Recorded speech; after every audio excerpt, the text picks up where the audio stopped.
All right, Fantasia Fest continues with film number 11. I fell in love with a Z-grade director in Brooklyn. That's a mouthful. Yes, it is. So while we were watching this, the two characters go to a movie together, and they went and saw Visitors, the complete edition, in theaters. And Kayla's all excited because that's a movie she really loves. It's a Japanese movie. And we actually just brought it up on the channel not too long ago, but we couldn't think of the title. Yeah, we were like, and what's the what title? It was. And then one of the characters comes back and he makes fun of the movie, like, oh, sorry, I thought that'd be better. It was a piece of shit. Yeah. And Kayla was all offended. And I was like, I bet. And I looked it up, and it sure as shit is the same exact director of this film did Visitor, which is kind of crazy.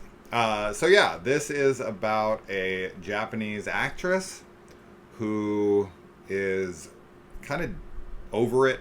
She's very apathetic, very despondent, disconnected. She is in New York City with her famous boyfriend, and she just couldn't care less about anything. Yep. So he dumps her right there in the middle of New York City. She doesn't speak a word of English. She has no phone, no wallet. Mm-hmm. She doesn't know what the hell to do. She makes her way into a punk rock horror dive bar. Yep. My kind of place. And this is where she stumbles across a Z-grade director. And if the title doesn't give it away, spoilers, she falls in love with him. Yes. So now this is not a horror film, but they are making a horror film in it. Yes. And it's very there's so much horror adjacent stuff in it. Yeah. There's they go into this bar and into his apartment and into this mock studio that's basically trauma. And there's just every horror poster you could imagine from so many different films.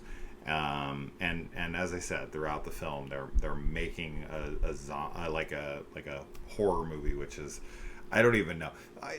I did really enjoy the film. Very cute. Very, this is total guy fantasy, right? Yeah. This is, as Kayla was saying during the movie, she's in an alternate reality, this is your dream situation. Yeah. She's 100% correct. This is definitely the type of movie that was written by a dude that's fantasizing about the perfect scenario. And that was adorable, and I enjoyed the ride. The only gripe I guess I have, and I think that's kind of the point, is I do wish we could have focused a tad bit more on the film they were making. I guess I would liken this somewhat to them making film very guerrilla style, and the relationship between the director and the actress and all of that, to John Waters' Cecil B. Demented. And I guess if we were to compare this to anything, it'd be the second half of One Cut of the Dead. Yeah, it has that vibe for sure. Yeah, I loved this. I thought it was super cute, very romantic, and a really nice finding yourself type of movie, and then also finding love. But our main character is somebody who is really bored and apathetic with life, and so seeing her discover being around people that are passionate about something, and rediscovering though how that feels, and being having fun creating like a kid would, which is where the most joy comes from when you are in a creative space, is when you have that childlike mindset. This is why you need to watch Ed Wood. The fact you haven't seen Ed Wood is crazy to me. It's my favorite Tim Burton movie, and this is very similar in that way, of where Ed Wood is making the shittiest films ever, but god damn does he love doing it. And that passion, I would much rather work on a movie with a passionate director who's loving every second, you're having a great time, and you're making shit, than to work on a dead set with a bunch of assholes who are only in it for the money or whatever, and they don't give a fuck about anything, and everybody hates everybody, and the set experience is awful. No thank you. I don't care what we're making. Passion is infectious. And it definitely makes everything better. This, super cute. Love the punk aesthetic, all the horror stuff. You know, it's one of those things where when you're in the community and you get to see it reflected on screen, it's really exciting to see that. We watch a lot of horror movies that do have, you know, that character that loves horror, but this one felt very genuine. And realistic. Yeah, I mean, she comes into the film, she, you know, as we had said, she kind of hates life, and she comes across this, like, plucky, like, very excitable person who is just, like, he's kind of, for all intents and purposes, like a loser. But he doesn't keep him down. He doesn't care. He just wants to make his film. And his film is absolute garbage. I mean, without question, it's something that I wouldn't even watch. Like, you know, he is a Z-grade director. He is a fucking hack, and he knows it.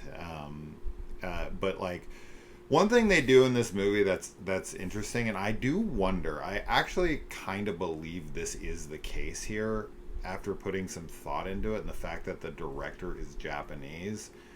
I don't think the lead actress speaks English at all. And throughout the movie, they at first don't know what they're saying to each other. Then he gets out the phone, and then there is a translator for them to use. Then they kind of just drop that.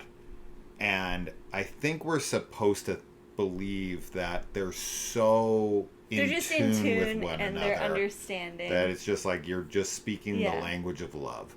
Like anything it says, it's like translated through infectious excitement and desire and love.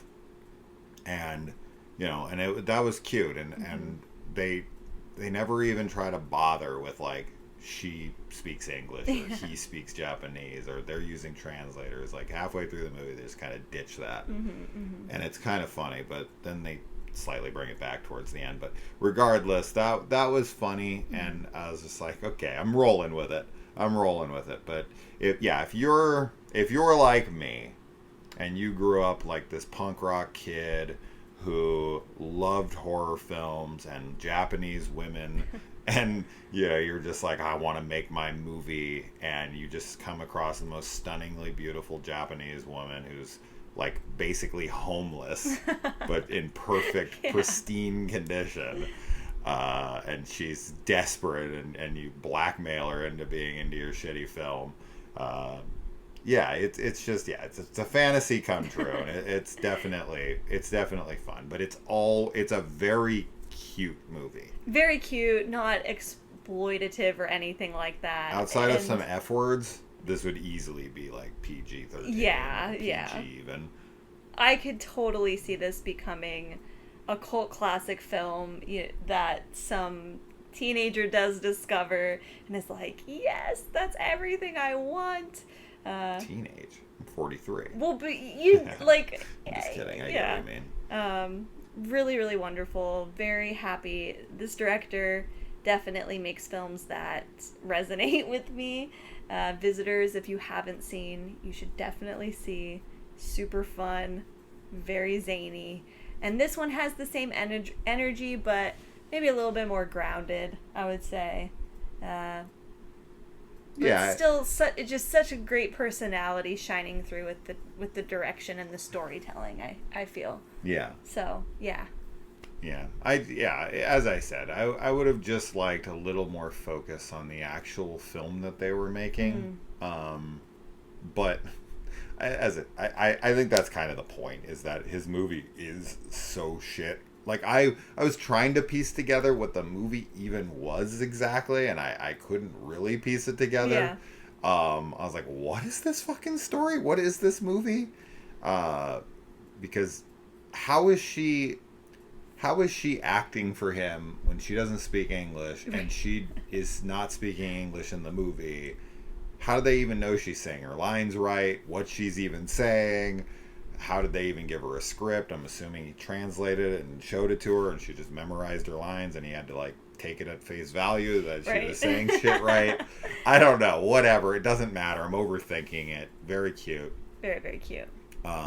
So if this sounds up your alley, I mean, I think that there's definitely enough horror stuff in here for horror fans, but it is nothing about it is a horror film. No, not at all. It's not a horror film. It's a romance film. It's a romance plain film, and simple.